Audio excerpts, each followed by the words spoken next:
E aí chama muita atenção, porque se um PLD se é votado e ganha adesão dos parlamentares, se ele for sancionado, a gente vai ver um impacto muito grande, vai prejudicar o mercado e o crescimento. Tem alguns estados que ainda não estão em 10%, mas quando atingir, você vai segregar ali o crescimento de um mercado que tem muito para oferecer ainda no país. Seja bem-vindo ao Energizei Cast, o podcast que veio para energizar você e os seus negócios de energia solar, batendo um papo sobre o mundo das energias renováveis. Esse episódio é patrocinado pela Soul Energy, maior distribuidora de equipamentos fotovoltaicos do Norte e Nordeste. Fala, meus amigos, Pedro Vasconcelos aqui do Instituto Solar, e hoje nós vamos falar sobre um tema que tem prometido aí, tem arrancado cabelo de integradores no nosso podcast aqui. A gente vai tratar hoje sobre a PL 4831, aquela coisa que a turma está dizendo aí que vai destruir, que vai acabar com o mercado de energia solar e que talvez esse possa ser o seu fim, o meu fim, o fim de todo mundo que tem mexido aí com integração, com locação de usinas, enfim, com o mercado fotovoltaico como um todo.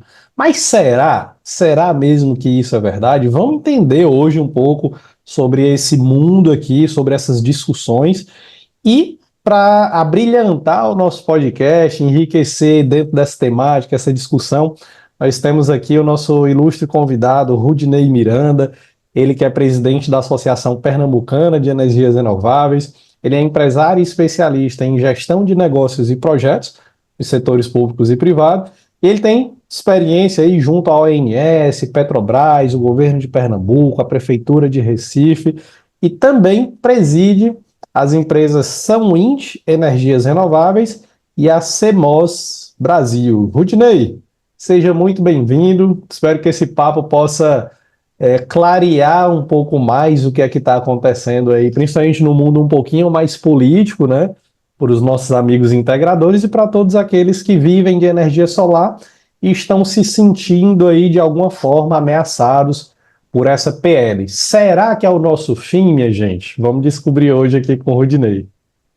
Pedro, primeiramente, obrigado aí pelo convite, tá? Parabéns pelo trabalho que você vem desenvolvendo, né? Dá um salve aí para todos os teus ouvintes, né? Telespectadores, para tua audiência como um todo. Então, assim, dizer que a gente tem o maior prazer de estar participando dessas discussões, tá? Eu acho que engrandece o nosso mercado, tira dúvidas, né? Prepara que os nossos empresários, a sociedade como um todo que te acompanha, e tenha clareza aí em temas que são relevantes, seja nesse âmbito político ou no âmbito técnico que você vem trabalhando. Então, parabenizar aí pelo teu trabalho, dizer que pode contar aqui com a gente tem o maior prazer de participar dessas discussões.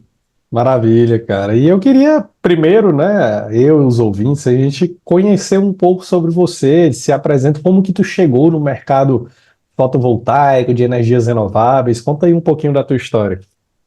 Não, perfeito. Minha história, ela eu acho que é muito clássica, né? Vamos seguir, segue um padrão aí, né? Eu sou do setor, né? Então eu tenho uma formação específica na área de elétrica, né? Então comecei aí de base nessa parte de elétrica, desde cursos técnicos, né? E aí você vai se aprimorando, né? Entendendo ali como funciona o segmento.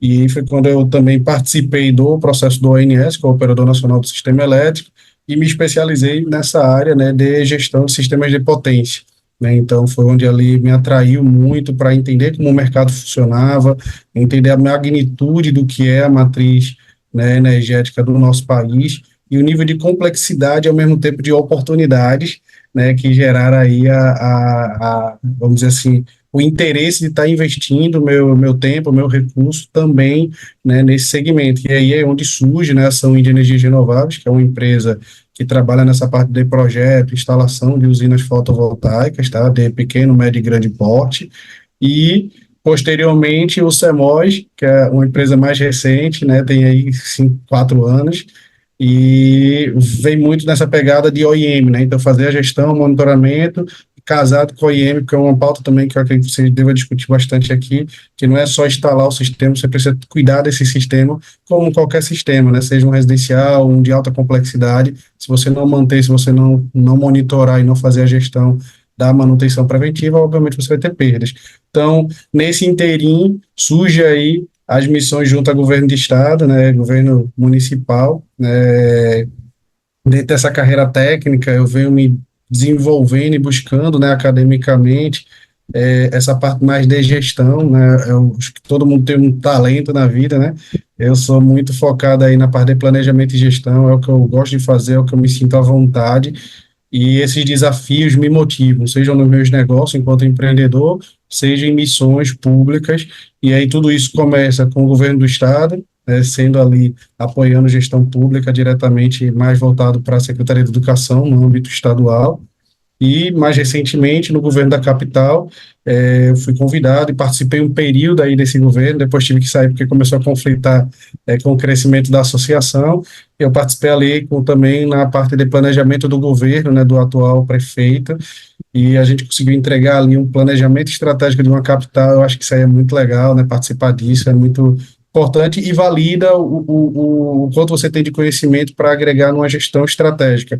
E aí veio o convite, né, mais recente, né, eu sou um dos fundadores da associação, até então, Pernambucana de Energia Solar, que foi fundada em 2016, só que em 2021 a gente teve um processo de mudança de gestão, e aí me ligaram no meu gabinete dizendo: Rudney, você é investidor, tem 2 empresas no segmento, tem expertise e maturidade na área de gestão pública, gestão e planejamento. Acho que está na hora de você apoiar agora aqui o crescimento do estado de Pernambuco dentro da associação que representa os empresários do setor. E aí eu topei o desafio. Graças a Deus a gente conseguiu montar, eu chuto muito isso, né? Ah, o Rudney tem conseguido entregar muita coisa, mas é aquele negócio, eu acho que eu consegui montar um bom time. Ninguém faz nada sozinho, a gente precisa de um bom time. Consegui trazer para a estrutura dessa nova repaginação da associação os principais atores do setor dentro do estado de Pernambuco. Então, obviamente, que isso traz uma qualidade e uma segurança para o nosso mercado. E aí, claro, com 1 ano e meio a gente saiu de uma associação de grupo de WhatsApp para uma das maiores associações do Nordeste. A gente tem presença em todas as regiões do estado. A gente hoje tem referenciado outros estados, então é muito orgulho, assim, dá uma satisfação muito grande de saber que a gente consegue apoiar aí o mercado e ser referência para os outros, com implementação do que a gente estudou, né, com implementação do que a gente acredita.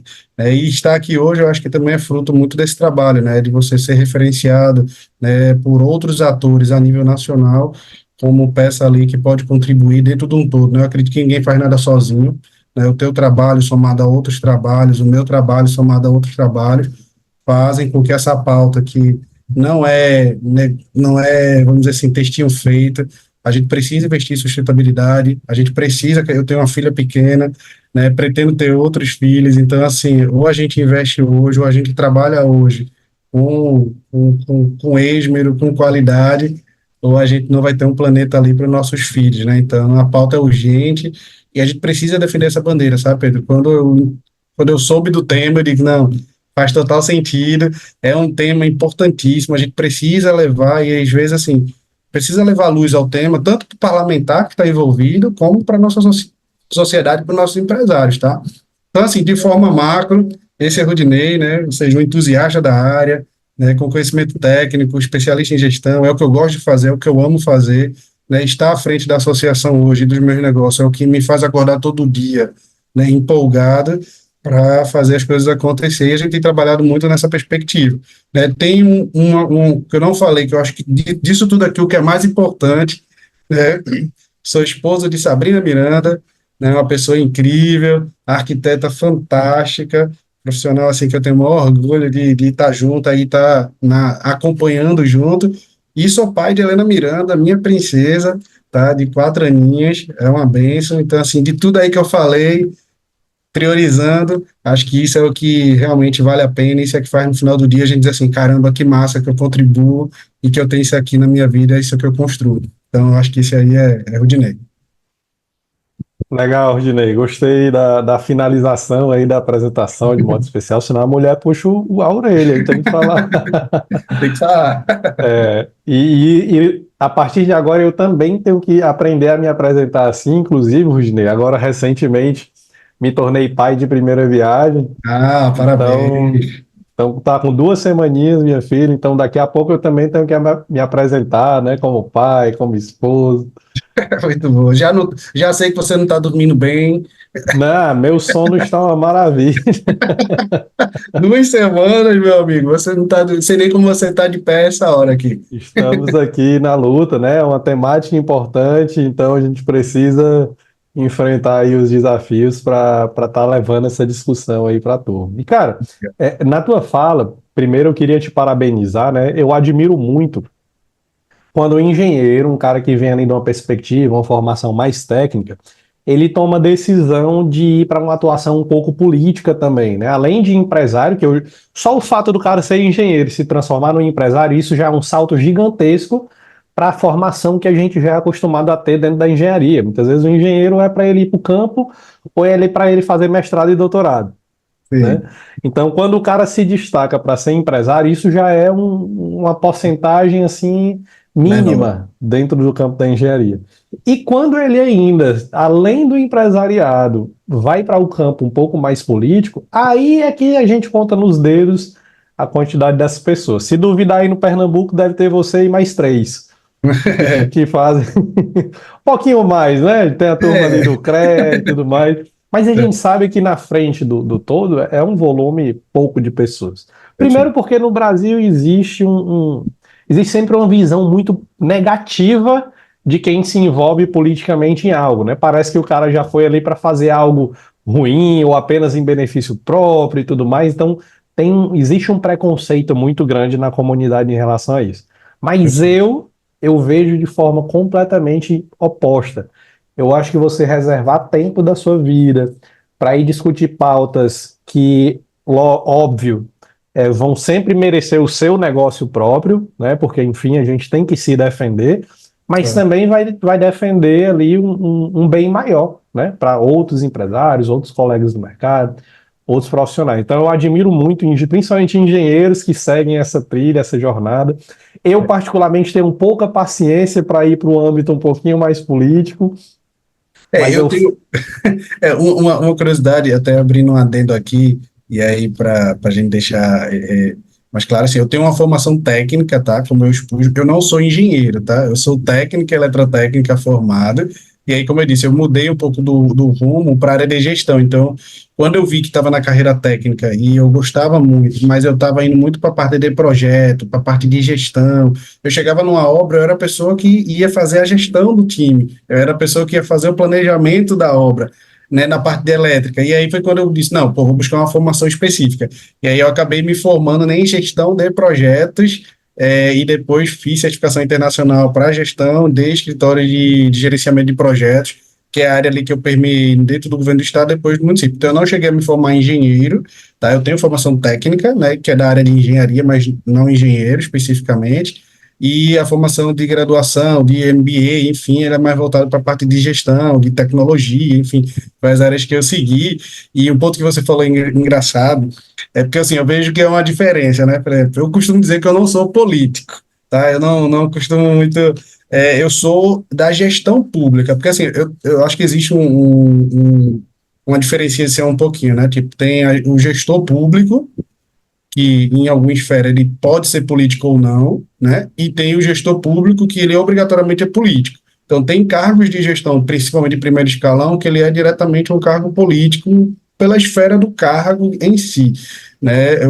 As minhas atuações dentro do governo do estado, dentro do governo municipal, elas sempre foram cargos de gestão tático, operacional, né, ali, estratégico, mas nunca cargo político. É uma coisa que eu não que eu seja contrário, porque como você falou, sabe, sendo muito sincero, se a gente não tiver pessoas técnicas, se a gente não tiver pessoas de qualidade dentro da política, a gente tá fadado a não desenvolver pautas importantes.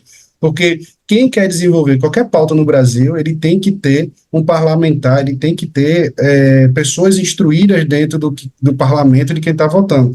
Então, assim como você, só fazendo esse adendo, assim, eu não me considero assim, um cargo político, nem um ator político, pelo menos não neste momento, não foi isso que eu trilhei, mas eu sou um entusiasta e eu apoio, assim como você, que nós temos que ter, sim, atores dentro da política, porque, veja, a política, do jeito que ela deveria ser implementada, ela não é ruim, tá entendendo? A política, ela é essencial. Veja, qualquer nação forte, ela se desenvolve em cima da política. É a política que desenvolve lei, é a política que faz a gestão da população, é a política que faz a gestão energética. Ou seja, as diretrizes de um grande governo, ela é baseada na política, né? Então, o ruim é porque a política, e aí, por vezes no Brasil, ela é mal implementada, né? E aí a política mal implementada, ela gera ônus à população e benefícios exclusivos, que aí é o perigo, porque aí ela direciona benefícios exclusivamente para aquele ator político, e aí isso é ruim, porque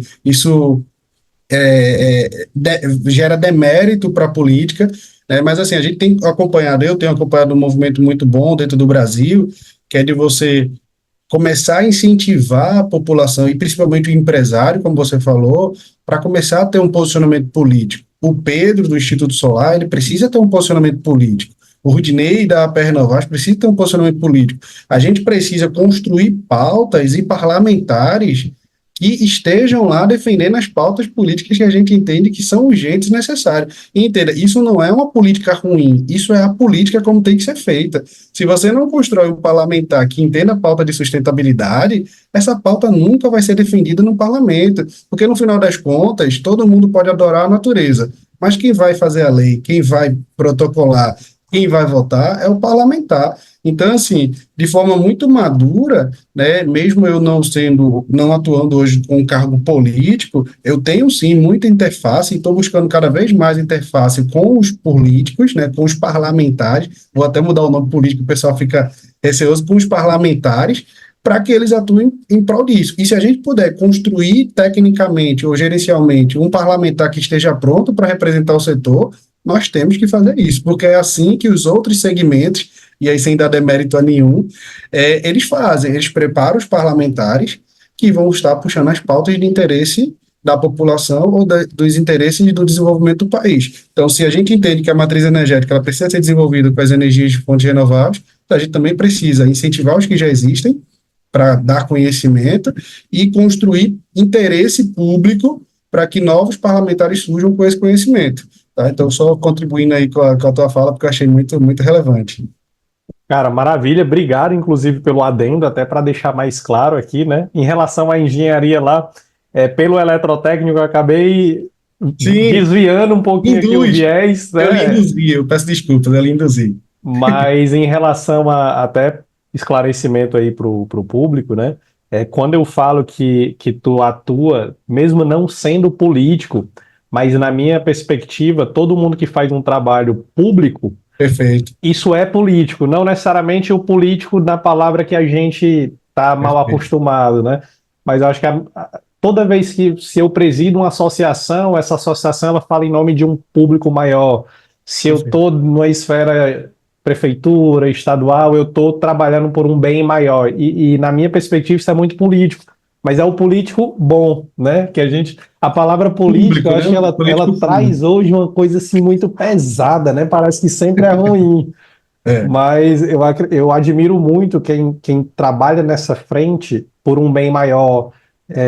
Se eu estou ali numa prefeitura, se eu estou no estado, eu não estou olhando só para o meu umbigo, né? Eu estou vendo ali um pouco mais. E como você perfeito. falou, ter gente técnica dentro dessas esferas é muito positivo.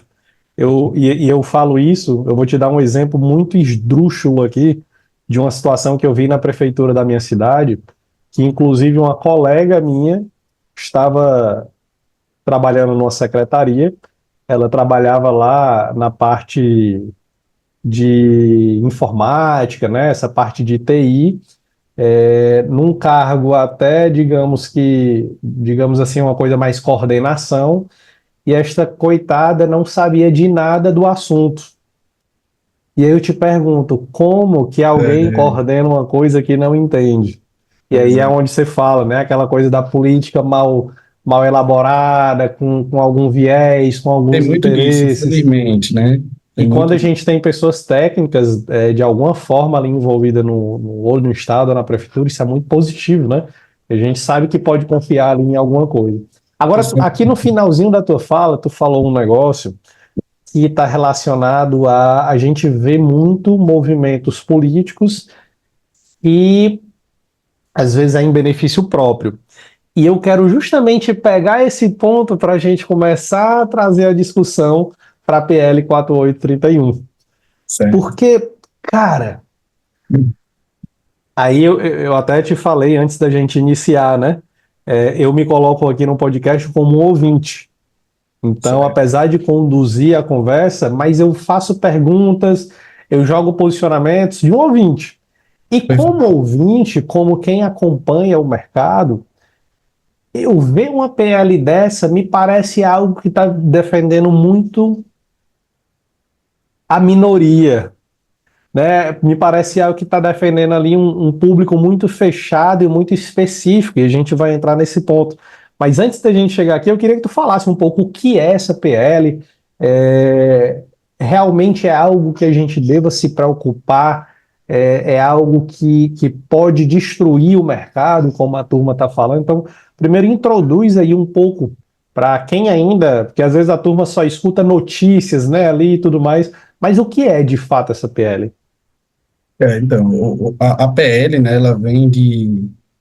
Pode citar nomes aqui, né? Acho que pode, né? É até uma coisa pública, né? Enfim, então Tudo que é público só para podemos. contextualizar, né? Então, assim, a PL, né, ela vem como uma proposição, tá, para prorrogação. Nós temos uma legislação que cuida, né, das concessões, né, das concessões de distribuição de energia elétrica. Então, na sua cidade, né, no seu estado, no meu estado, então você pode ter uma ou mais concessionárias de energia, que é quem cobra a energia da população. Então, hoje no sistema brasileiro, a energia ela é fornecida, né, até então era, né, até a 482, lá atrás de 2012, a concessão era exclusiva das concessionárias de energia, né? Então existe uma legislação que normatiza isso, né, que direciona isso, e quando foi agora em outubro de 2023, né, contra todo um fluxo, né, de benefício, de incentivo ao desenvolvimento das energias renováveis, né, um deputado, né, um parlamentar, né, da Bahia, né, o deputado João Carlos Bacelar, né, que atua em nome, né, do estado da Bahia, ele surpreendeu a todo o mercado, né, de energias renováveis, de geração distribuída, com a proposição de um PL, né, que é um projeto de lei, para fazer uma alteração, né, na legislação vigente, tá, que é a Lei 9.074, né, de 7 de junho de 1995, né, com proposições de ajuste nessa legislação que chamaram muita atenção do mercado, né? Por que essas proposições? Né? Porque está de encontro a tanto interesse comum da população, porque na nossa prerrogativa, a gente acabou de conversar aqui, eu acho que o parlamentar que está na Câmara, né, no Senado, e qualquer parlamentar, inclusive no município, ele tem que estar em prol do povo, em prol da população, em prol do mercado, em prol do desenvolvimento do país, tá entendendo? E essa pauta, ela tem que ser discutida com o povo, ele tem que ser discutida com os empresários, com quem vai ser impactado, entendeu? Então, o que a gente estranhou, não é nem questão da proposição, porque o parlamentar está lá para propor leis, mas o que gera uma estranheza é a questão da não participação ampla no debate, ainda não no não respaldo técnico. Porque para você propor qualquer tipo de normativa, você tem que ter um estudo técnico, você tem que ter participação, você tem que ter consulta pública, e isso não foi feito, né, pelo menos no nosso entendimento, né, não foi aberto de forma ampla, né, não sei quem assessorou tecnicamente o deputado, mas a gente entende que não foi exaurida a discussão, não foi aberto os dados para que a gente entendesse de onde saiu, né, esse principal artigo, né, que eu acho que é o que está mais incomodando, que é onde ele limita, né, a 10% da geração distribuída e limita a 30% do mercado livre. Né, que eu vou pegar esse artigo, porque eu acho que esse é o mais polêmico, né, tem outros itens lá de diminuir a concessão para 15 anos, enfim, tem algumas outras propostas, mas assim, dentro do texto, né, que é o que mais chama a atenção da PL, né, do PL 4831 de 2023, que foi protocolado em outubro. O que chamou muita atenção da gente foi esses pontos. Tá? Aí, antes de comentar os pontos, porque eu acho que você, só para lhe responder direitinho, a gente precisa ficar preocupado. Ó, todo projeto de lei, né, ele pode ser ou não tramitado, ele pode ir ou não para frente, né? Ele tem as etapas da Câmara, tem a etapa do Senado. O que está gerando uma certa preocupação é porque vários PLs estão em regime de urgência. Isso aí é normal, né? Todo mundo está lá, protocolo, e pede para regime de urgência. O que chamou a atenção é porque esse PL andou. ele avançou.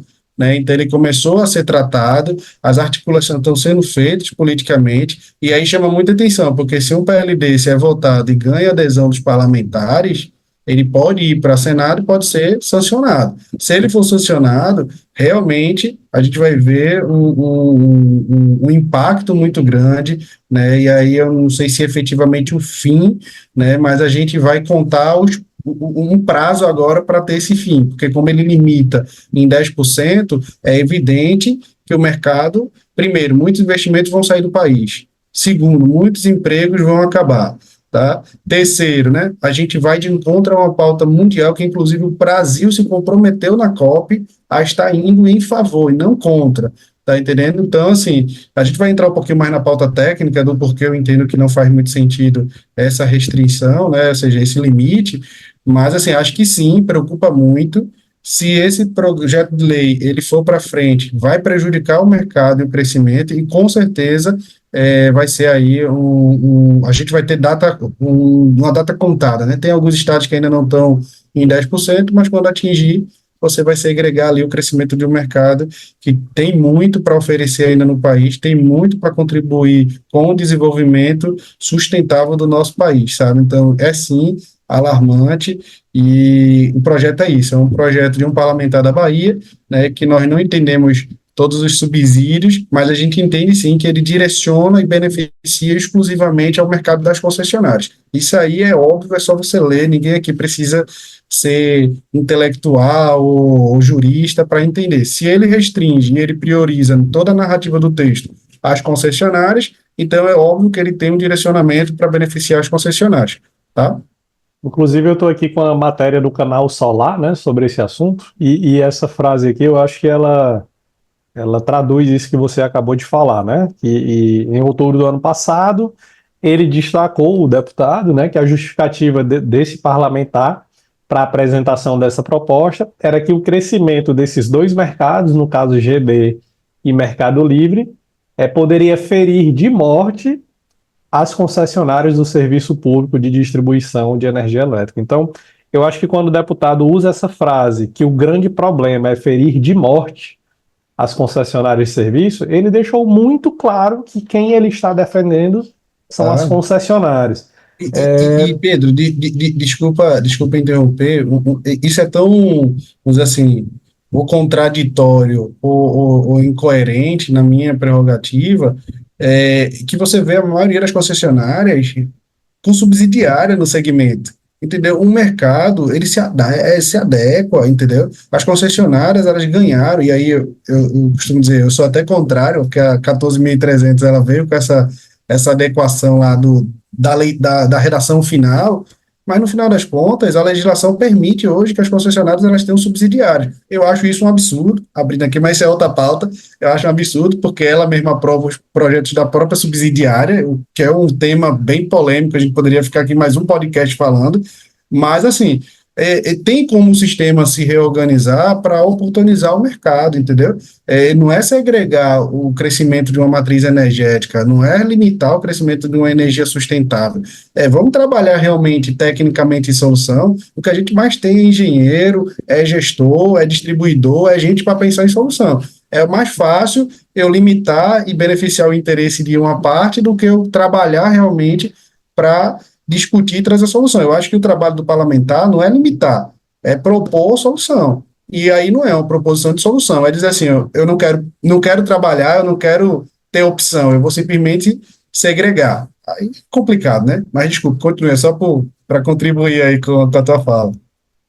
Ontem, um primo meu que trabalha com energia, inclusive, ele trabalha do ponto de vista um pouco mais amplo, né? Ele atua não só com GD, mas a empresa que ele trabalha, eles atuam também com geração centralizada e tudo mais.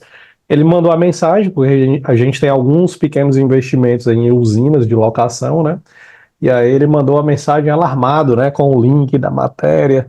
E aí eu retornei para ele com uma fala bem cidadão ferido, sabe? Do ponto de vista cidadão, não é nem o Pedro da energia solar, não. Eu peguei e mandei um áudio para ele dizendo assim, cara, eu vou te explicar como é que o Brasil funciona. Quando a turma vê que peixe pequeno encontrou um espaço para crescer, para fazer dinheiro, para conseguir prosperar, a galera que está lá em cima parece que olha e diz assim: aqui não, Aqui é aqui meu, né? só os grandes vão ter espaço, pequeno não pode crescer. Porque o pequeno, ele consegue ser controlado, né? Mas se ele Exato, ficar grande, ele fica difícil de controlar. exato. Infelizmente, a gente ainda vive num país que usa muito essa lógica, né? Não existe muito a lógica de vamos crescer junto, vamos todo mundo prosperar, vamos todo mundo evoluir. Existe muita perspectiva de que poucos ainda devem estar no poder, e esse pouco, eu não estou nem falando só de político, mas estou falando inclusive das grandiosas empresas, né, que estão É, aí nos seus monopólios, como as distribuidoras. Se a gente for falar de grupos de distribuidora, a gente tem o quê? 6 grupos grandes, maiores no Brasil, perfeito. e aí tem algumas dezenas de pequenas cooperativas ali e tudo mais, mas sei lá, se a gente estiver falando aqui, eu acho que tem no máximo 6 grandes grupos de energia no Perfeito, Brasil. E perfeito. tudo concentrado, monopolizado na mão desses caras, né? E aí eu entro aqui num ponto um pouquinho mais delicado, né? Você foi muito claro que o trabalho de um deputado deveria ser defender os interesses do público, da população, de uma maioria. E pela fala aqui do deputado, eu acho que ele deixou bem claro que ele está defendendo 6 grandes grupos do Brasil, né? Exato. Defendendo a não morte de uma distribuidora. E aí eu pergunto, será que a gente está falando aqui de ações de lobby, meu caro Rudinei? É, é um assunto polêmico, né? Assim, eu não costumo muito me posicionar assim, nesse sentido, porque assim, aí vai da esfera do que a gente tem de conhecimento, né? Mas assim, se, como a gente está falando aqui num papo mais tranquilo, assim, assim, ele no mínimo, aí eu não vou ter sempre ter esse cuidado de posicionamento, mas no mínimo gera dúvida quanto à real expectativa aí do posicionamento do parlamentar, tá? Não posso dizer que sim ou que não, né, até porque nem conheço o parlamentar, não acompanho a vida pública do mesmo, mas assim, ele induz a essas percepções, o que é outra preocupação se você falar da missão de um parlamentar, que não deve ser induzir esse tipo de interpretação, nem deixar arestas para que as pessoas possam vir a questionar ali qual é o real interesse do parlamentar ou da postura que ele deve ter, né? Eu acho que você falou uma coisa também que eu acho muito importante, tá? E que chama muito a atenção, que é a questão do como é conduzido o crescimento corporativo no Brasil. Você falou algo que eu acredito muito, né? Os grandes sempre querem ficar grandes, e quando ele vê lá que tem um pequenininho querendo crescer e que vai incomodar, ele sempre arruma uma forma daquilo ali não crescer. E isso se baseia muito numa primeira frase sua no início aqui da nossa conversa, que eu também corroboro do mesmo sentimento. A política em si, ela é colocada de uma forma ruim. Existe toda uma construção narrativa de que é ruim, justamente por quê? Porque é melhor conduzir e manipular quem não conhece. É melhor conduzir e manipular quem acha aquilo ruim, sabe? Eu discuto muito, né, nas consultorias ou ações que eu dou, inclusive treinamento com os gestores da minha empresa, desculpa, que é muito difícil hoje em dia, e eu acho que a gente está muito bem alinhado. É muito difícil você ver pessoas que são da área técnica ou pessoas que têm um nível de qualidade de vida, às vezes querer estar assumindo um cargo de gestão, querer estar querendo assumir um cargo político. Por quê? Porque aquilo ali é dito como ruim, é dito como abdicação da vida, é dito como exposição. Então, existe toda uma cultura de construção dentro do Brasil que ninguém quer ser. Ninguém quer se envolver, entendeu? E isso é muito positivo para o outro lado, porque ele pega a massa e diz, não, isso aí é ruim, ó, vai lá pro teu shoppingzinho, vai lá pro teu pagodinho, vai pra tua praia, fica tranquilo, faz o teu ali de 8 às 5 e tá tudo bem, tá entendendo? Então isso dificulta muito o quanto a gente precisa que a população cresça e comece a explorar essas oportunidades. Sabe, eu acho que a gente só vai, novamente, que eu falei lá no início, né? A gente só vai começar a mudar essa postura quando a gente começar a construir pautas diferentes, quando a gente começar a construir na população consciência de que eles têm que acompanhar, eles têm que se envolver. Né? Isso que você está fazendo aqui no canal, alguns observatórios políticos que existem, é importantíssimo. Por quê? Porque dá luz à população. Eu costumo dizer, né? Eu tenho conversa com alguns amigos de questão política, e dizem assim, não, política tudo não presta, não sei o que lá, absurdo, blá, blá, blá. Eu digo, beleza, mas tu acompanha o político que tu votou? Ah, não, não adianta. Eu digo, rapaz, tu não precisa acompanhar todos os parlamentares brasileiros, não. Acompanha os seus cinco? É só isso, acompanha os seus cinco. Ninguém está dizendo para você acompanhar o dos outros, nem acompanhar todos os parlamentares, que ninguém tem fôlego, nem tem para isso. Mas pegue, entre no site lá da Câmara, entre no site do Senado, da Assembleia do teu Estado. Acompanha o que você votou. Esqueça os outros. Acompanha o que você votou. Veja onde ele está empregando seu dinheiro, veja se ele está indo nas audiências, veja se ele está trazendo projeto de lei. Se todo mundo fizesse o seu deverzinho de cidadão, de só acompanhar os seus, porque tem gente que diz, ah, não tem como acompanhar todo mundo. Beleza, acompanhe só os seus. Eu queria ver um deputado desse fazer algo desse com todos os eleitores dele, sem questionar. Duvido, não fazia. Entendeu? Agora, como todo mundo não acompanha, é muito factível. Eu apresento lá, vou rodando o projeto. Se ninguém desse segmento nosso acompanha e fica sabendo, essa lei é votada, é aplicada e como o pessoal fala aí, popular balão, né? E foi, já era. Né? Então, assim, isso preocupa muito, sabe? Assim, e a gente precisa realmente entender que por trás do nossos parlamentos existem vários interesses. Não estou dizendo que é o caso, novamente, aí do parlamentar, não o conheço, mas, assim, é nítido que dentre a defesa da população e dentre a defesa das concessionárias, por algum motivo, ele está defendendo as concessionárias. Qual motivo é esse? Por quê? Quem embasou ele para estar dizendo que está tendo prejuízo às concessionárias? Como é que vai ferir de morte algo que o Brasil está crescendo? Tem dados óbvios que o parlamentar tem que ver, que a energia distribuída, ela mitiga perdas, ela reduz custo da concessionária de contratação de energia, entendeu? Então, qual é a curva de equilíbrio? É 10%? Mentira. Então, todos os reajustes que a gente tem, que bota lá uma parcela de furto, de perdas, de falha de transmissão, de harmônica, então é tudo mentira, né? Os estudos há anos não valem de nada. Então, assim, a gente precisa ter coerência também quando faz uma proposição de algo e tem que estar embasado tecnicamente, porque senão é muito perigoso, senão é muito tendencioso. Aí vira uma análise financeira. Aí sim, se você for para análise financeira, é óbvio que restringir vai aumentar a lucratividade do outro lado. Mas a análise tem que ser estritamente financeira ou ela tem que ser uma análise técnica? E não só análise técnica de benefício. Quantos empregos serão segregados? Quantas empresas vão fechar? Né? Novamente, quanto de perdas de energias não são mitigadas porque você tem geração na carga?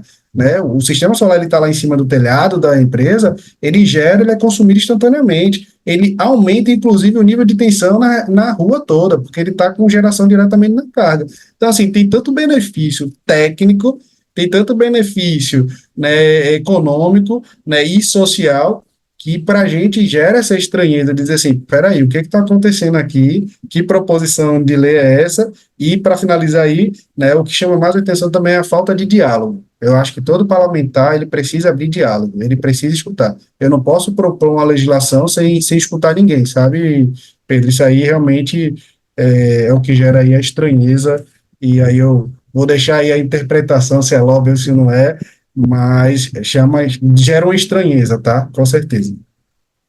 Me preocupa muito esse estado de urgência, né, de votação, principalmente para uma pauta, como você falou, precisa de discussão, né, precisa de uma análise técnica e não só um número jogado lá Exato. de qualquer jeito. Então, me preocupa muito, porque se a gente estiver falando, logicamente que ninguém está fazendo confirmação de nada aqui, né? Mas, infelizmente, a gente escuta muito como que funciona o parlamento brasileiro, né? Ele Sim. funciona ali muitas vezes em negociações, em troca de favores, eventualmente em troca de cifrões, né? E 6 grandes grupos têm condições de bancar um movimento como esse, né? Mas a sociedade descentralizada, digamos assim, muitas vezes não tem organização ou força o suficiente para subir lá no parlamento e discutir isso. Sei lá, a gente sabe que 90% dos caras que estão ali dentro, eles nem sabem o que é isso aí, porque existe um conhecimento técnico envolvido. Então, muitas vezes alguém chega, vai principalmente a bancada do deputado aí que estiver defendendo isso, eles vão explicar por um lado que parece óbvio para quem não entende, mas quem tem minimamente ali um entendimento técnico sabe que não é bem essa realidade, né? Como você falou agora há pouco, tem muito mais benefício do que malefício a gente continuar ampliando a geração distribuída. E o próprio nome distribuída já dá essa dica. Porque do mesmo jeito que eu distribuo a energia de modo descentralizado, a gente distribui até as problemáticas também, né? Então a gente reduz porque a gente agora tem pequenos problemas espalhados por aí e não Sim. gigantescos problemas de uma transmissão que às vezes tem que passar, sair de um estado e vai para 5 estados depois. Enfim, tem uma série de pontos negativos nesse modelo atual, né? E impacto, né, assim, dentro da Associação Pernambucana de Energia Renovável, a gente trabalha com o ecossistema, tá? Tanto geração distribuída como centralizada, mercado livre, né, os outros mercados emergentes. Então, eu costumo dizer que cada um tem sua relevância, tá? Mas como você disse, a geração centralizada, eu acho que ela é importante. Nenhum país vai comunicar ou vai fazer uma malha de grande porte se ela não tiver geração centralizada bem implementada, porque entre estados e entre os subsistemas nacionais, né, o SIM funciona interligado. Então, você precisa de geração centralizada.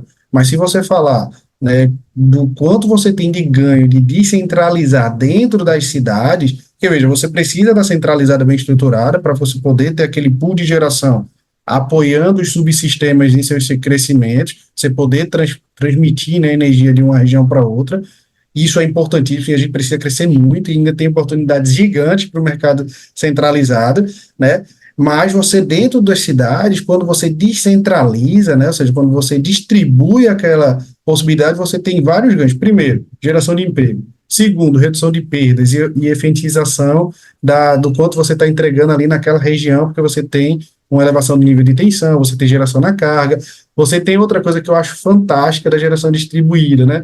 Que é a trazer para junto, uma coisa que você falou aí na sua fala agora, a responsabilidade do desenvolvimento, tá? A população passa a desenvolver um papel muito importante, porque ela influencia diretamente na matriz energética que está atendendo aquela cidade, entendeu? Então, assim, é coparticipativa, você começa a chamar a população para junto e para ela entender e fazer um movimento colaborativo, tá entendendo? Então, assim, novamente, a questão de você entender que existe muito mais benefício, muito mais necessidade de incentivo do que hoje de restringir, né? Fora que eu acho que uma coisa que a gente não pegou aqui na parte política, e aí eu acho que a nossa Constituição é muito clara, todo cidadão ele precisa e deve ter acesso a todas as possibilidades. Eu não posso dizer que o Pedro, que conseguiu instalar até esses 10%, tem mais direito do que eu, que cheguei depois e não tinha condições, entendeu? Eu poderia não ter dinheiro para fazer antes, mas eu quero ter direito de poder gerar minha própria energia.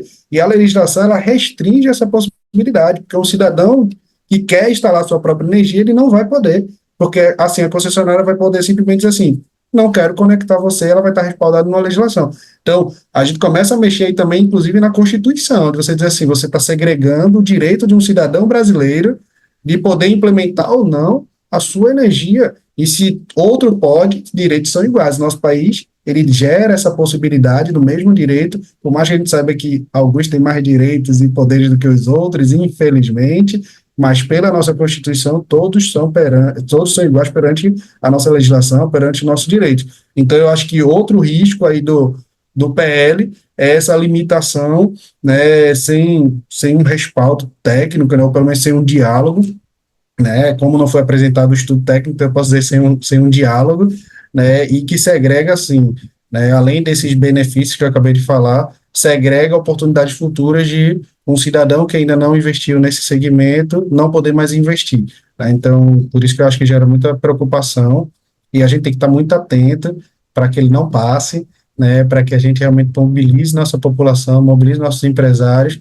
para que as coisas realmente sejam conduzidas como tem que ser, tá? Novamente, eu não sou contrário a nada que tenha respaldo, a nada que tenha fundamento. Agora, precisa ter respaldo, precisa ter fundamento, né? Nesse caso aí do PL, não tem respaldo e, ao meu ver, não tem fundamento. Essa discussão me lembra muito ali a gente está falando de algo que quem detém hoje o poder são poucos, né, que é o mercado de energia, e a Sim, GD ela veio para ser uma oportunidade de descentralizar e colocar esse poder na mão de vários pequenos, né? E perfeito, isso me lembra muito, e o mundo ele está caminhando para ser cada vez mais assim em tudo, né? Então perfeito. tudo está se tornando um pouquinho mais descentralizado, tudo está ficando um pouquinho mais no poder da população descentralizada. Isso me lembra muito a discussão da chegada do Uber no Brasil, né? Não sei se você recorda, mas a gente enfrentou, acho que hoje já está um pouquinho mais vencida essa guerra, mas aquele mercado ali do táxi, dos transportes mais que já centralizavam ali o poder na mão deles e tudo mais, tiveram uma resistência muito grande porque veio uma outra modalidade de negócio que deu o poder para o pequeno, né? E o pequeno, Perfeito. a população curtiu porque era mais fácil também. A pessoa que pedia ali o táxi, no caso o Uber, E mais se justo, né? sentia empoderado também, né? Por ter uma facilidade, por ter opção de escolha. E e acabou que essa vitória aconteceu entre trancos e barrancos, porque eu acho que não dá mais para voltar atrás, né? Acho que o mundo ele está caminhando para ser descentralizado em tudo.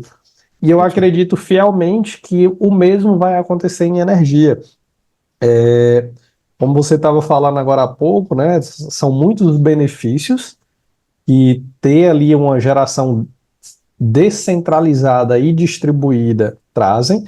E isso é tão claro, Rudinei, que em diversos países o cidadão ele é bonificado Sim, por isso. remunerado, perfeito. Na Ele é Alemanha, o cidadão remunerado, ele recebe por investir, entendeu? É visto Exatamente. de forma tão positiva que ele recebe, ou seja, complementa a aposentadoria, complementa a renda. Eu fico muito triste de aqui no Brasil, a gente, politicamente, existe um poder, um interesse de poucos tão grande que você consegue distorcer a narrativa de que o cidadão com sua energia solar está fazendo algo bom para inverter isso e dizer que ele está fazendo uma inversão de fluxo, que ele está estragando a energia. Eu fico assim como cidadão, cara. É aquelas coisas que dá vontade de sair do Brasil, né? Quando a gente para e fica, caramba, Pois é, pois é é. sério que está invertendo a realidade aqui nesse ponto, e aí o cidadão acaba sendo prejudicado porque injeta energia, não recebe a energia de volta como um todo, ou seja, além de não ser bonificado e beneficiado, ele é penalizado na injeção de energia. Quando Exato, ela volta, cobra um ICMS que não faz sentido nenhum, que exato. é uma discussão que é outra discussão aí que é Perfeito, longa, né? E tudo por causa de política. perfeito. E aí é Interesses onde. exclusivos, né? Vamos dizer assim, não é interesses comuns, né? E parte sempre do poder político. É por isso que eu digo, enquanto também acho que aproveitar aí sua audiência, enquanto a gente não começar a instruir a nossa população para poder querer se envolver. Veja, ninguém é obrigado a querer ser gestor, ninguém é obrigado a querer ser político, mas eu acho que toda a população ela precisa ter o interesse de acompanhar a política, ter o interesse de acompanhar o parlamento, que é isso que você disse. Por que isso acontece? Porque ninguém fiscaliza. O brasileiro ele não tem o hábito de fiscalizar. Isso para mim é muito ruim. Tipo, tu votar uma coisa hoje, amanhã tu já não olha mais. Tá entendendo? E isso eu digo na nossa vida, a nossa cultura, a nossa educação é assim. Tu trata uma coisa hoje até com a tua família, depois tu já larga de mão e tu não acompanha se aquela ali foi para frente e tal. É cultural. Se você for em países do Oriente, se você for em países desenvolvidos, as pessoas votam e elas acompanham, elas monitoram, elas querem entender se aquilo ali foi para frente ou não, e se não for, elas protestam, elas se posicionam. Aqui no Brasil, até quando a gente acompanha, a gente não protesta, a gente não acompanha. E eu não digo protestar, eu sou de uma linha aí de ação, de gestão, porque eu não acho que o protestar tem que ser quebrando coisa, queimando pneu, pá, eu acho que isso não resolve nada, sabe? Mas eu vou dar uma dica aqui, uma coisa que eu faço aqui em Pernambuco, abrindo aqui, porque eu acho que é legal, e eu sou do protestar com inteligência. Rodney, o que é protestar com inteligência? Vou abrir aqui uma dica, quem escutar, por favor, replique, porque eu acho que dica boa tem que ser replicada. O que é protestar com inteligência? E eu falo isso, vou quebrar meu segredo aqui agora, mas vou abrir porque acho que merece. Rapaz, eu tô curioso. Eu falo muito assim, por exemplo, a gente tem problemas aqui, todo mundo tem problema com concessionária, é fato, e eu digo assim, gente, vamos lá, tem a prerrogativa de você pode ir para frente de uma concessionária fazer barulho, queimar pneu, alto-falante, tal, tudinho, vai chamar atenção? Vai, a mídia vai estar lá? Vai, mas isso vai ter pouquíssima efetividade. Vai ter um negócio assim, a mídia vem, viu, no outro dia ninguém mais lembra de nada, porque a novela já entrou, a gente já começou a assistir, enfim, o assunto já mudou, Big Brother entrou, enfim. Quando a gente vai por uma pauta que eu digo assim, inteligente e eu vou usar só esse exemplo da concessionária, tá? É, vou lançar aqui. O que acontece? O que é que eu costumo dizer? Gente, não faz tumulto. Sabe o que a gente tem que fazer? Cada empresário, quando a gente está sendo impactado por uma coisa, liga para o teu cliente, instrui o teu cliente, pede para todos os teus clientes abrirem o chamado do que eles estão sendo prejudicados. Não é inventar, tá, gente? Eu não estou dizendo aqui para inventar mentira, não.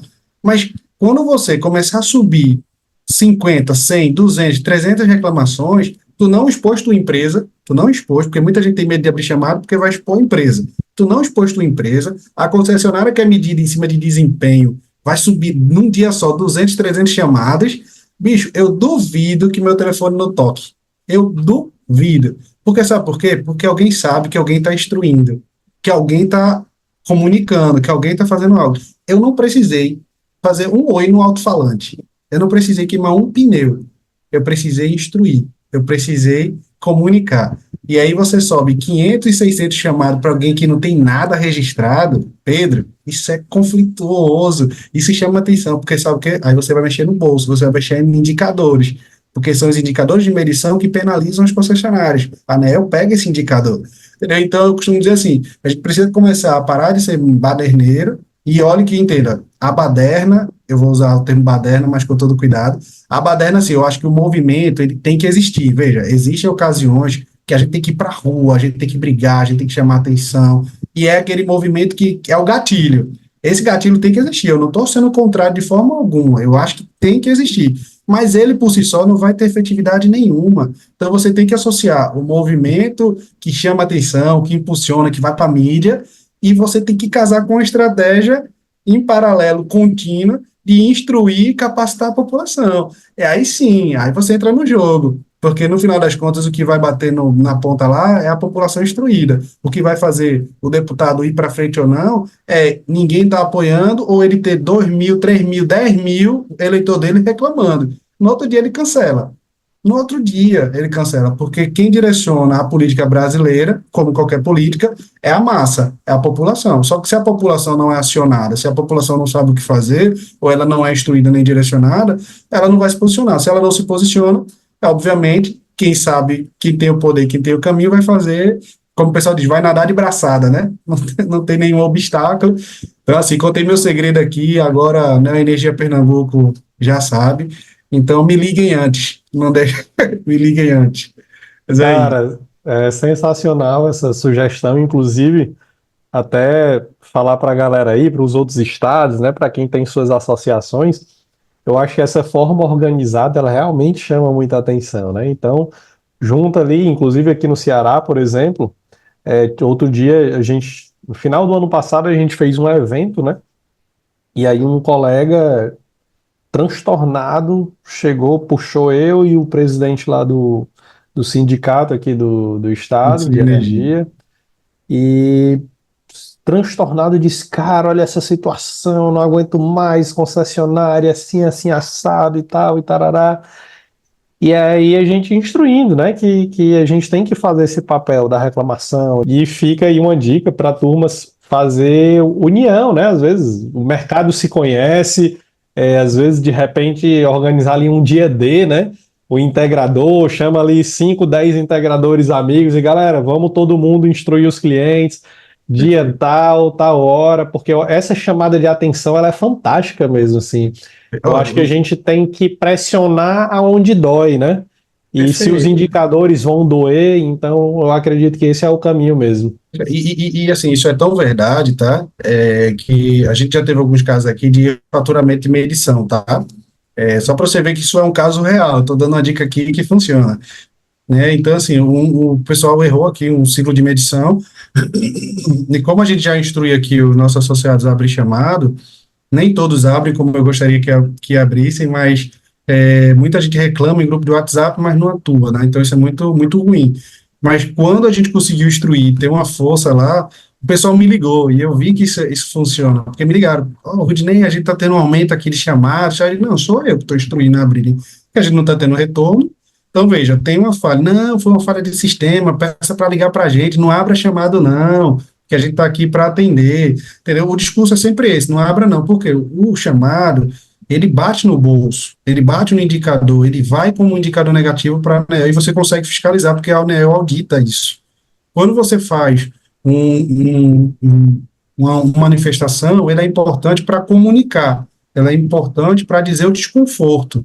Tá entendendo? Vai ter seu impacto? Vai. Então, novamente, eu não estou achando que é ruim. Eu acho que são ações complementares. Só que você pode fazer o tumulto que for, pode fazer a manifestação que for, vai sair na TV, vai sensibilizar durante uma hora, que é o que vai ter o efeito, e depois acabou. Qual foi o impacto que teve no bolso? Zero.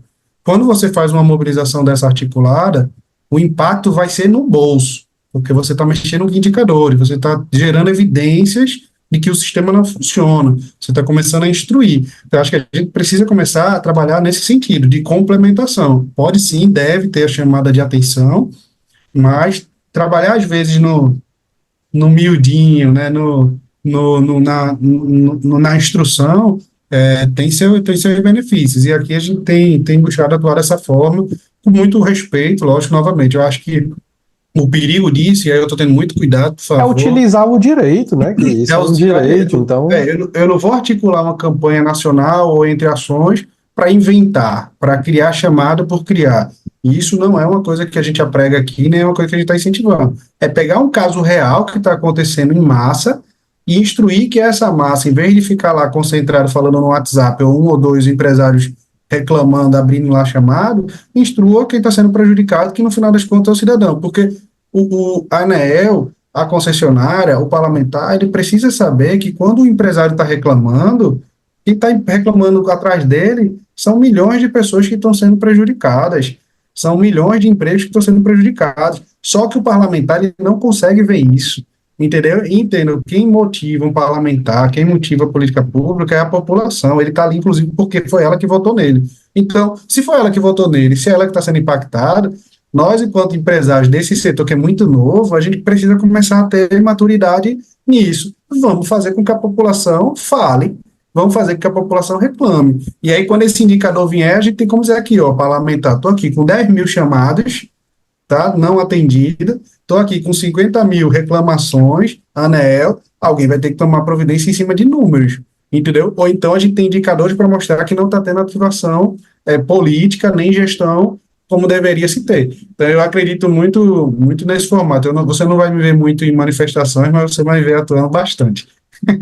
Legal. Tu falou agora há pouco, né, sobre essa questão do registro de chamada. Eu estava quase achando graça aqui, porque eu lembrei, eu estou em duas situações de abrir reclamação para um projeto pessoal, né, de solar. Mas um foi em relação aos Correios, não tem nada a ver, foi o recebimento de um material. E pela terceira vez aconteceu aquele problema do cara dizer que entregou, que foi entregar, mas não tinha ninguém, e eu coloco essa entrega para um comércio, que fica aberto o dia todo. E aí o cara bota lá 3 vezes que não tinha ninguém, isso aconteceu 2, 3 vezes, e aí um dia eu engrossei, né, como a gente fala aqui, e cara, eu vou ligar para a ouvidoria e vou reclamar. O Dinei, eu passei o dia inteiro ligando, de manhã, de tarde, de noite, e não fui atendido. Eu não consegui registrar a reclamação. E aí eu pensando, caramba, assim é fácil, né? Não vai ter nunca reclamação, nunca vai ter indicador negativo, porque não atende. Aqui a gente sofre muito isso também, sabe? Inclusive, assim, nesses casos, quando não está funcionando, o que a gente recomenda aqui, né, e aí a gente está também tentando apoiar, que é isso, a gente instrui reclamar, mas se ninguém atende, não tem reclamação do mesmo jeito, né? A gente teve um caso aqui recente isso é uma inferência, né, a gente não pode dizer com certeza, mas fica muito nítido, que a gente tem alguns associados, né, que ligam, o atendente se nega a abrir reclamação. Diz, não, mas não vai adiantar porque é uma causa sistêmica. Não, mas eu quero abrir. Não, mas não vai adiantar, mas eu quero. E não abre, tipo, ele se nega a abrir reclamação.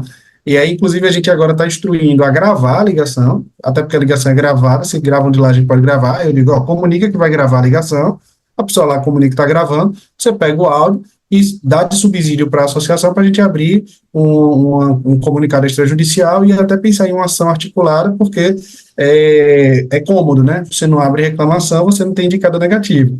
Né? Porque, novamente, a concessionária sabe onde realmente machuca, onde realmente dá problema. É o indicador.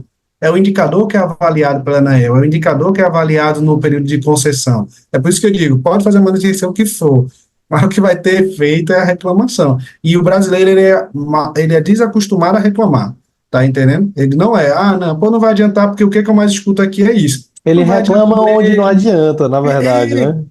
Bicho, peraí, você vê assim, uma coisa que me incomodava muito, como eu disse, né, de 2016 a 2021, a gente não passava de um grupo de WhatsApp que ficava falando vamos reclamar, tá? Bicho, eu dizer assim, gente, vamos ser realistas. O que que isso aqui vai ser efetivo? O que que isso aqui vai resolver? O que que uma discussão no grupo do WhatsApp vai? Não vai resolver em nada, entendeu? Tipo assim, então a gente costuma reclamar em mesa de bar, costuma reclamar em congresso, reclamar em WhatsApp, mas na hora da gente parar e ficar ali 10 minutos, 20, não quer, entendeu? Para abrir uma reclamação.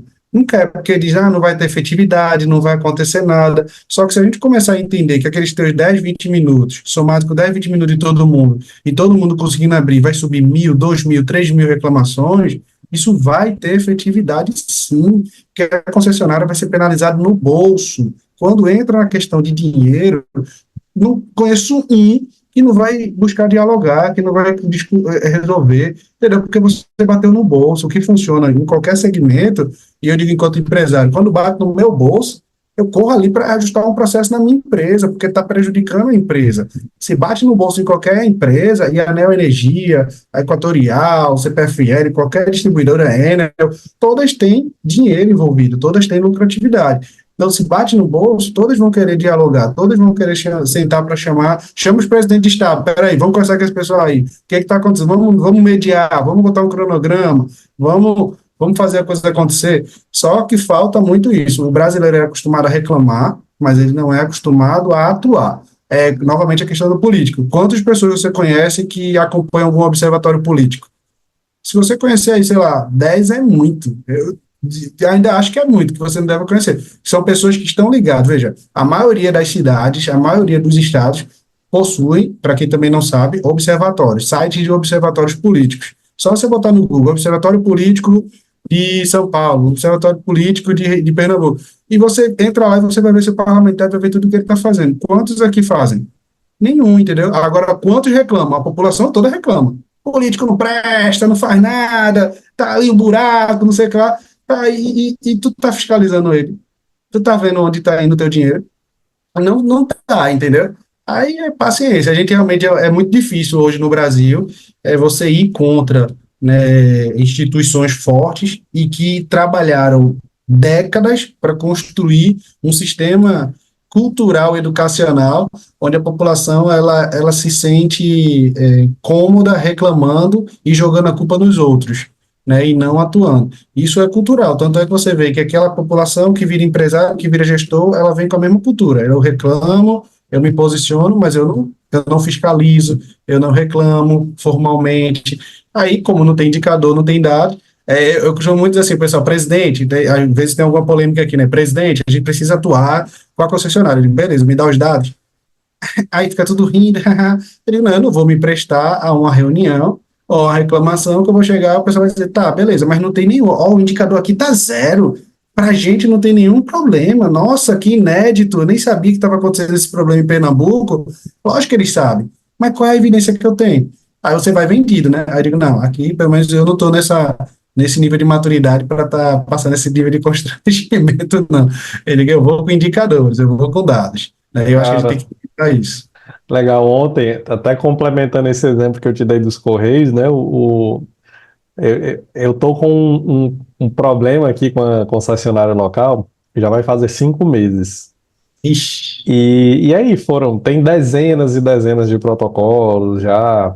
E está na ANEEL também, né? Sim. Eu achei engraçado que existe o órgão regulador para defender a gente, né, contra a concessionária e tudo mais. E aí a ANEEL parece que fez igual os Correios ontem. Eu até publiquei para os nossos mais de 40 mil seguidores aí o caso, né? Foram 60 minutos de espera por telefone e aí eu fui obrigado a desligar, né?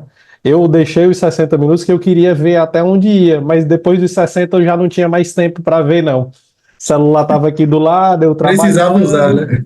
mas eu fiquei esperando para ver até onde que ia o abuso, né? Eu desisti nos 60 minutos, e aí tirei um print dessa e publiquei aí para os nossos mais de 40 mil seguidores para tentar, vou até ver aqui ao vivo, né, como que tá. Eu fiz uma pesquisa, inclusive, dentro desse print, para ver se a turma também tinha essa problemática, né? Então, eu tenho aqui 86% dos votos apontam que a galera sofre da mesma coisa, né? De até para reclamar com o seu defensor, digamos assim, existe uma dificuldade. Então é aquela coisa, o Brasil ele não é para amadores, né?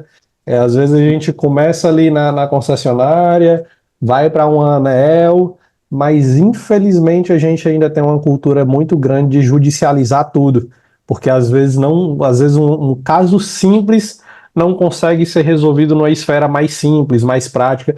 E eu não sei se você vai acreditar, mas esse problema de 5 meses é uma simples ligação nova, Ixi, trifásica. absurdo, absurdo, absurdo. E o pior E é que não vem comunicação, né? Acho que o que incomoda mais é a ausência de não comunicação. existe, não Entendeu? Você diz existe. assim, pai, por que não vem? Entendeu? Eu quero saber. É um erro meu, eu vou fazer. Entendeu? Você não tem nem como saber como atuar. Exato. É A absurdo. ANEEL, a ANEEL está com esse caso desde 12 de janeiro. A gente tem aqui daqui a pouco fazendo um pouco mais de 2, daqui a pouco faz 3 meses.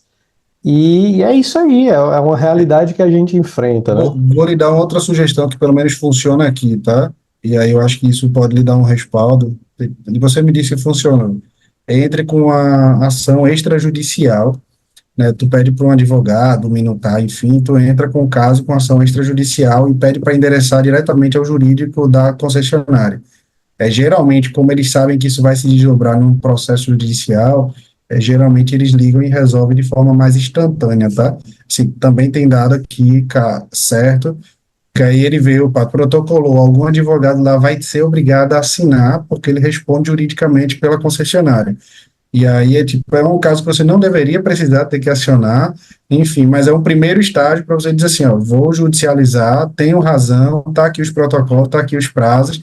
Então, quando as pessoas perguntam, eu geralmente também recomendo, nós temos aqui advogados especialistas nesse processo que apoiam aqui a associação e tem dado certo. É aquele negócio, a gente vai subindo os tons, eu prego muito diálogo, eu acho que você está vendo aqui, eu sou muito uma linha pacífica de diálogo, tanto é que a gente construiu, né, quando eu assumi a gestão, a gente tinha um ruído muito grande com a concessionária, de ruído mesmo, de não quererem nem atender, e a gente conseguiu construir uma pauta muito respeitosa no sentido de eu estou aqui para conversar, para apresentar problemas e buscar solução juntos. Eu sei que do outro lado da concessionária, tirando alguém ali que tem algum intuito não tão de apoiar, mas tem muito pai de família, tem muito trabalhador que depende da concessionária. Então tem muita gente verdadeira que está fazendo aquilo ali acontecer. Então a gente também não pode cegar e dizer, todo mundo que está na concessionária é mau caráter, é indigno, quer lascar o mercado. Não. Tem muito pai de família, tem muita gente honesta, tem muita gente que precisa daquele emprego, tem muita gente que cumpre ordens. Então a gente, de forma muito respeitosa, começou a dialogar com a concessionária. Hoje a gente tem uma reunião mensal com a concessionária, onde a gente leva os problemas. Muita coisa continua travada, mas a gente tem as evidências de que está sendo tratado, muita coisa resolve, né? E tem muita coisa que a gente tem que atuar de forma mais enérgica, no sentido de uma carta extrajudicial, de uma mobilização inteligente da população para poder mexer nos indicadores e a gente começar a ser atendido, né? Mas eu acho que é trabalhar com todas as frentes possíveis para resolver, mas eu acho que talvez no teu caso essa carta extrajudicial endereçada ao jurídico e eles tendo que assinar por AR, que estão cientes, é bem fácil que eles te atendam no outro dia e ocorram para atender, porque eles sabem que vai desdobrar aí no processo jurídico, né? Nesse exemplo, a gente conseguiu destravar assim, o principal ponto que estava travado, que era um aumento de carga, extensão de rede. O projeto atrasou quase 3 meses lá para eles entregarem um simples orçamento. E aí, sempre que chegava a data, empurrava uma nova data, só que destravou. E aí, eles finalizaram essa etapa, só que agora tem que aguardar 60 dias para a E, obra. E aí, e pode chegar até 120, né? Pelo normativo, né? Que E pode aí chegar a até gente 120. em comunicação com o advogado, e eu não duvido que eles empurrem, já que já é um negócio que já vem sendo empurrado, né?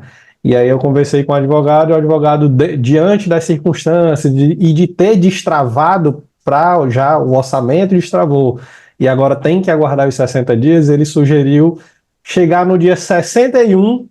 Se no 61 não foi realizado, dá a entrada extrajudicial e eventualmente entrar judicialmente, né? E aí estamos Perfeito. aí nesse aguardo, mas eu concordo muito contigo, acho que tem que ser um passo de cada vez, né? Começa lá no atendimento normal, depois vai para a ouvidoria, depois vai para Anel. a ANEEL, se for o caso. Eventualmente a gente teve um caso aqui que a gente a gente encaminhou o cliente para o Procon. E aí já teve uma reunião lá com a própria concessionária no Procon, isso já ajudou a ter pelo menos uma pessoa para se comunicar com o cliente, porque nem isso existia, né? Porque sempre que você liga é um atendente diferente que não vai resolver o seu problema. Então, esse passo de cada vez, acho que vai dando até força para quando você chegar na esfera jurídica, você tem ali o relatório, ó, eu vim aqui, depois aqui, depois aqui, depois aqui, até agora não resolveu. Então a gente vê agora para o último passo. Mas, Rudinei, para a gente caminhar aqui para a finalização do nosso papo, inclusive eu acho que tá bem bacana, eu acho que vai longe, né? Quando a gente fala de Brasil, de política, do que deve ou não deve ser feito. Se a gente entrar então em discussão de concessionária, a gente vai passar o dia aqui conversando, né? Com certeza. Mas, retornando, eu acho que o principal ponto que mais incomoda lá nessa PL é o fato deles limitarem até chegar num determinado ponto, e aí, como você falou, dali para frente quer dizer que ninguém tem mais esse direito, né, e aí isso começa a ferir. Essa limitação proposta pelo deputado, ela seria em número de pontos de conexão? E a partir Exatamente. daquele momento, quem vier depois dos 10%, a própria pessoa teria que pagar a infraestrutura para, se ela quisesse se conectar à rede. Exato. O que inviabiliza, na verdade, o que ele informa é que a concessionária, né, a partir de 10% para GD e até 70%, porque assim, ele diz assim, 10% para GD e limitar, né, garantir 70% para o Mercado Livre, ou seja, mercado cativo. Então, obviamente, o Mercado Livre teria 30% por inferência, né? Se ele condiz ali que 70% tem que ser cativo, então o Mercado Livre só pode 30%. Então, primeiro que ele restringe a só 30% da população ir para o Mercado Livre. O que, novamente, na minha visão, não sou da área jurídica, tá?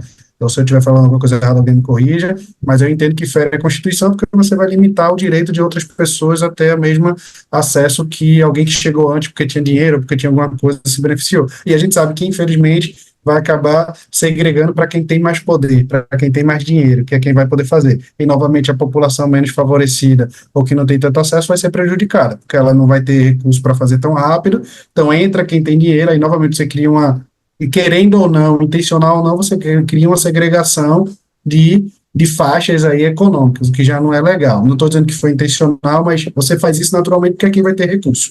Tá? E nessa questão da limitação, respondendo, é assim, todos esses dois pontos é com relação à conexão. Ponto de conexão. Quem submeteu o projeto primeiro, topou lá 10%, acabou a concessionária, lembrando que o texto é claro que pode ou não, né? E aí vai ficar novamente um negócio muito ruim, porque se pode ou não, vai depender ou não, vai criar a premissa da concessionária escolher quem ela quer e se pode ou não. E para mim, novamente, é algo muito ruim, porque aí você começa a criar aquelas particularidades, por Pedro, por causa dessa característica, aí tem todo um jogo de interesse por trás, eu consigo conectar. Ele vai ser ali o 11º%, isso é um exemplo.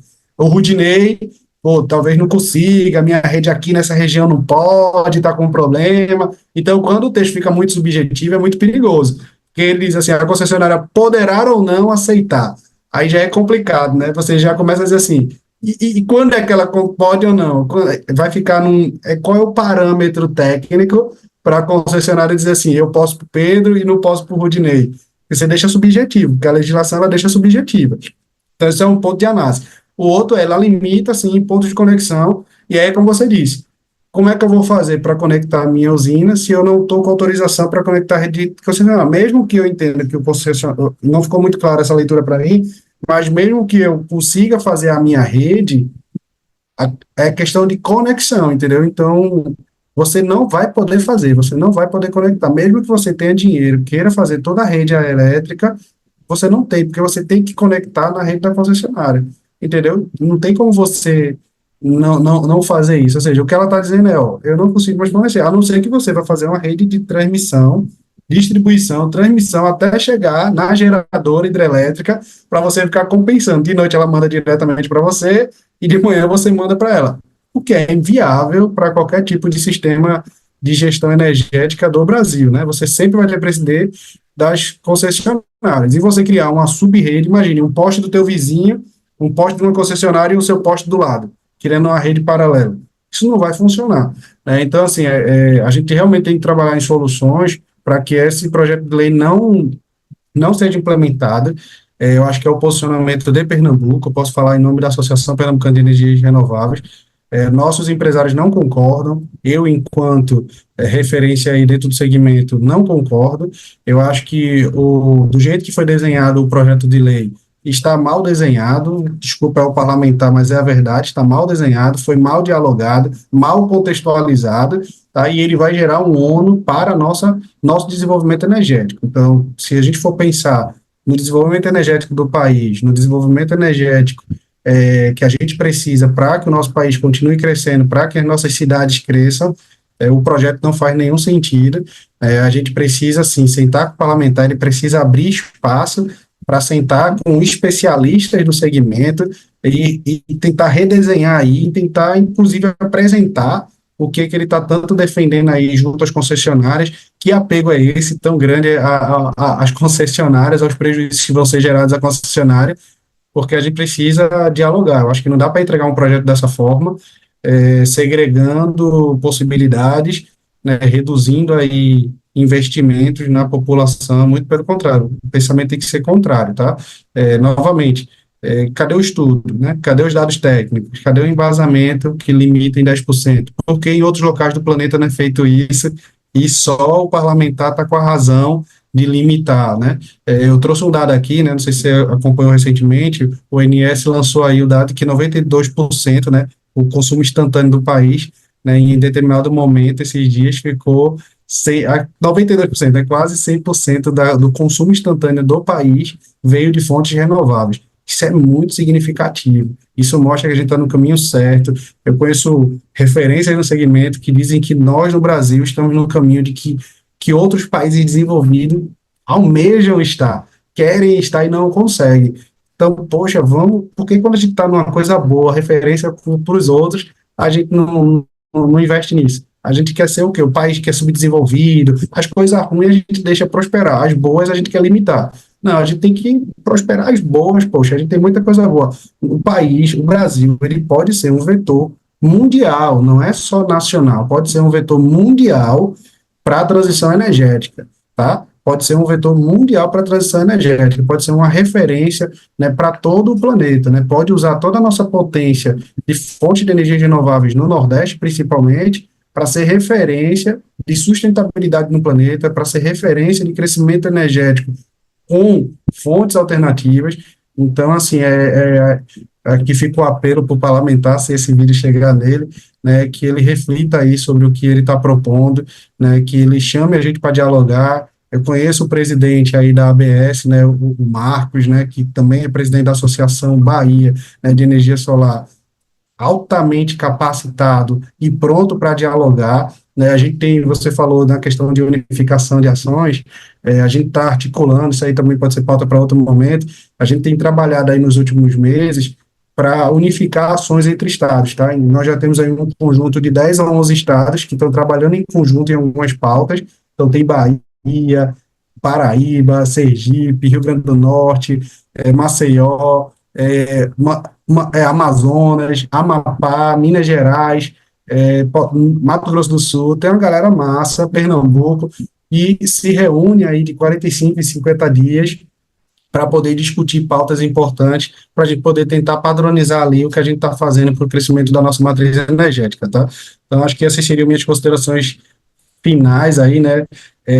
Espero que esse PL não vá para frente, não tem fundamento, que ele seja aberto para o diálogo, que ele realmente tenha embasamento técnico, para que a nossa população não sofra, para que os nossos empresários não deixem de investir, né? E que a matriz energética do país não deixe de crescer de forma exponencial, né?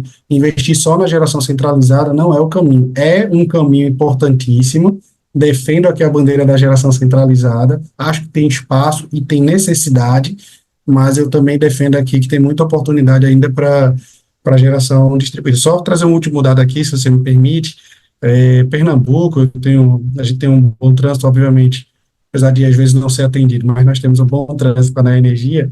E em um desses diálogos a gente tomou conhecimento que o grupo, né, na Energia Pernambuco, ele bateu ali o número de 4 milhões de medidores, né, de contadores, né, 4 milhões é um número muito expressivo para a própria companhia, né, e a gente tem aqui uma cerca aí de 75 usinas fotovoltaicas em geração distribuída conectadas, 75 mil, tá, então você vê 4 milhões para 75, acho que beneficiário, vamos ajustar aí para 130 mil pessoas, porque tem a compensação de crédito, então a gente não está nem a 3% aí da matriz, né, e o crescimento está avançadíssimo. Então, a gente limitar, né, esse crescimento vai ser muito ruim para o Estado. A gente tem um potencial absurdo dentro do Estado de Pernambuco, e eu vou falar de Pernambuco, que é o que eu tenho mais propriedade, mas independente de Pernambuco, a gente tem uma possibilidade muito grande dentro do país como um todo. Então, não vamos deixar esse processo se findar, não vamos deixar a geração distribuída acabar, não vamos limitar o crescimento do mercado livre, vamos democratizar o acesso a energia, vamos democratizar a responsabilidade da população nesse processo de transição energética, a população tem capacidade, pode participar desse processo, então é isso, sabe, e me predispor, tá, Pedro, ao diálogo, com você, quantas vezes precisar, foi um prazer, e parabenizar novamente aí pelo teu trabalho, e me colocar à disposição de qualquer instituição que quiser conversar sobre o tema, se quiser trabalhar outros temas, a gente está aqui para ajudar e como entusiasta do setor, o que for para a gente ajudar aí o segmento a crescer, a gente vai estar à frente, tá? Maravilha, meu amigo. Acho que o papo foi riquíssimo, né? Acredito que deu para a gente tratar aqui os pontos mais delicados, digamos assim, em relação a essa discussão. Fica aí o apelo, né, para a turma que está nos acompanhando, para seguir as orientações que você compartilhou aqui. Realmente a questão de ir para a luta, ir para a batalha, não ficar só reclamando ali nos grupos de WhatsApp, não adianta, né? Então, unir força também com as associações, com os movimentos, com essa turma que tem entrado aí nessa batalha, e, como você falou, cobrar também aqueles a quem nós demos o voto para estar lá dentro, né? Acredito que no final do dia esse é o ponto mais importante, né? E eu não sei se você acompanha, mas tem virado moda os deputados baterem no peito, fazer videozinho, bater no peito, diga assim, eu estou aqui porque eu recebi 1 milhão de votos e eu represento esse milhão. Eu não represento os 200 milhões, eu represento esse milhão. E é engraçado eles falarem isso porque ele, de certa forma, ele está certo, né? Apesar dele ter que defender pelo Brasil inteiro, mas quem colocou ele lá foi esse milhão de eleitores. Perfeito. Então, se eles estão batendo no peito por esses eleitores que colocaram ele lá dentro, ao mesmo tempo ele também tem que ouvir e receber o que esse eleitor quer que ele esteja lá dentro representando. Então, eu acredito que quando os deputados, e está muito na moda eles fazerem isso no meio das discussões, eu não estou aqui para representar você, eu represento o meu milhão lá de eleitor. Eu acho que isso abre ainda mais margem para a gente, como eleitor do cara, dizer, beleza, tu está me representando, é isso que eu quero. E aí botar uma pressãozinha aí, quando possível, em comunhão, né, com outras pessoas, com outras instituições, porque eu acredito que é isso que uma andorinha É, só no mundo político, ela dificilmente faz faz. verão, mas quando a gente se organiza é um pouquinho mais fácil. Perfeito, perfeito, Pedro. Um ponto que eu não sei se você vai vincular aí para a tua audiência, existe uma consulta que está em aberto, né, do próprio PL, que eu acho que vale a pena aí divulgar para que a população que é contrária, eu acho que todo mundo é contrário, acho que depois disso aqui fica mais claro ainda o porquê tem que ser contrário, é importante compartilhar a consulta para a gente ter as votações lá e mostrar para o parlamentar de que a população não está contente, que a população não concorda. Então, vou deixar o pleito aí para a tua audiência também, para vocês, se vocês puderem ir do Instituto compartilhar junto, vincular. Eu acho que é também dar luz a esse link lá, que é da própria Câmara, tá? Que a gente faz as consultas, então você consegue clicar lá e votar contrário àquele projeto de lei. Eu acho que ele tem que ter uma adesão negativa elevada, né? Todo mundo tem que votar lá contra, né? E é isso, tá? Quem quiser, novamente, né, referenciar, a gente tem o APR Renováveis, né? Não sei se pode divulgar aqui Instagram, essas coisas, mas acompanhem lá, tá? O arroba APR Renováveis, é tudo junto, APR Renováveis, né? Então, a gente tenta trazer conteúdo, às vezes também tem bate-papo lá com alguns profissionais, e o meu, se alguém também quiser aí tá trocando alguma ideia e chegar em alguma forma em mim, você pode chegar lá no arroba Rudinei Miranda, é totalmente brasileiro, RUDINEI, ponto Miranda, só vai ter eu aí no Instagram com esse nome. Então, a gente tá aí para ajudar, sabe? O que precisar. Eu agora fiquei na dúvida, acho que o meu não tem Rudinei Ponto, é Rudinei Miranda, é tudo junto. Vocês vão ver, só vai ter eu lá, então o meu nome não é muito comum, então dá para a gente se ajudar, tá? Mas assim, eu acho que é isso, Pedro, é trabalhar contrário ao PL e não contrário à política. Vamos deixar isso claro. Não vamos trabalhar contrário à política. Muito pelo contrário, vamos trabalhar a favor da política. Mas a política tem que trabalhar a favor da população, não a favor dos interesses de cinco ou seis, como você mencionou aí, né? Então, se a gente notar que isso está acontecendo, a gente tem que trabalhar a favor da população. E isso que a gente está fazendo aqui é isso, é trabalhar a favor da população. Perfeito. Inclusive, reforço com a turma, o link a gente vai deixar aqui embaixo, né, na descrição. Então, quer você esteja assistindo ou ouvindo esse videocast, a gente vai deixar o link aqui, deixa lá a tua marca, né, mostra lá o teu voto contrário a esse PL. É importante demais a gente também fazer esse registro, né? Afinal, se a gente não fizer, não tem como a turma adivinhar. Rudinei, meu amigo, prazer imenso bater esse papo aqui contigo. As portas estão abertas aí para outros papos, para outras discussões. Acredito que foi muito enriquecedor hoje. E você já falou aí onde que a turma pode te encontrar online. Se tiver uma palavrinha final aí, fica à vontade. Não, perfeito. Pedro, novamente, só agradecer mesmo, desejar muito sucesso aí ao Instituto, desejar muito sucesso aos empresários, às pessoas que investem nesse segmento. É muito importante que vocês sigam firmes, tá? Que busquem, né, informação, busquem conhecimento, busquem articulação, né? E eu acho que é isso, é agradecer, me colocar novamente à disposição. E é isso, vamos juntos, acho que juntos é meio clichê, mas é isso, juntos nós somos mais fortes, né? Então, se a gente trabalhar junto, articulado, coordenado, eu acredito sim que a gente vira esse jogo, que a gente vira essas oposições, tá? Então é isso, é só um prazerzão ter te conhecido, né? Ter conversado aí contigo, né? E vamos aí para frente, o que precisar da gente aqui, a gente está à disposição. Maravilha. Faço das suas das minhas palavras, conte com o Instituto Solar. Deixa aqui meu abraço para você e para quem está nos acompanhando, não deixe de deixar o teu like aqui, paga o teu pedágio, né? O pedágio é basicamente, clica aqui no botão de compartilhar, manda para 2, 3 grupos teu aí do nosso mercado. Vamos espalhar essa mensagem que ela precisa ir longe, né? Eu comecei falando lá no início do nosso papo, será que isso vai ser o fim do mercado e tudo mais? Só tem uma forma da gente evitar esse tipo de coisa, que é lutando, né? Então, pega esse material, compartilha, manda para mais gente. A turma precisa entender o que é que está acontecendo. Eu acho que esse papo aqui deixou muito claro, né? Transparente, qual o problema e como que a gente resolve. Então, não deixa de pagar o teu pedágio, compartilha e a gente se vê logo mais aí no próximo episódio. Clica no link aqui embaixo também para votar contra lá o PL. Abraço, minha gente. Até mais. Tchau, tchau. Realmente.